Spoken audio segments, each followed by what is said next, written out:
क्या आप जानते हैं, जिस होलिका को अग्नि भी नहीं जला सकती थी, उसे ऐसा अद्भुत वरदान कैसे मिला? कैसी थी वह तपस्या जिसने देवताओं को भी हिला दिया? और क्यों वही वरदान आगे चलकर उसके विनाश का कारण बना? आज जानिए होलिका को मिले उस रहस्यमयी वरदान की पूरी कथा। प्राचीन काल में असुरों का प्रभाव बढ़ रहा था। असुर राज हिरण्यकश्यप की बहन होलिका बचपन से ही महत्वाकांक्षी और शक्तिशाली बनना चाहती थी। कहा जाता है कि होलिका ने भी अपने भाई की तरह कठोर तपस्या करने का निश्चय किया। वह जंगलों में गई, कठोर व्रत रखे, अग्नि के बीच बैठकर ध्यान किया और वर्षों तक तप करती रही। उसकी तपस्या इतनी कठोर थी कि देवताओं का लोक भी विचलित हो उठा।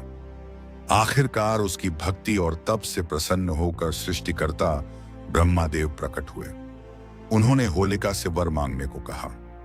होलिका ने कहा, हे प्रभु, मुझे ऐसा वरदान दीजिए कि अग्नि मुझे कभी जला न सके। ब्रह्मादेव ने कुछ क्षण विचार किया और बोले, तुम्हें अग्नि से रक्षा का वरदान मिलता है, लेकिन याद रखो, यह शक्ति तभी तक प्रभावी रहेगी जब तुम इसका उपयोग अधर्म के लिए नहीं करोगी।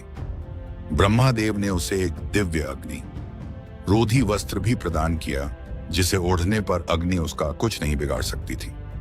होलिका अत्यंत प्रसन्न हुई। उसे लगा कि अब वह अजेय है, परंतु समय के साथ उसका हृदय कठोर होता गया और उसने अपने वरदान को शक्ति और अहंकार का साधन बना लिया।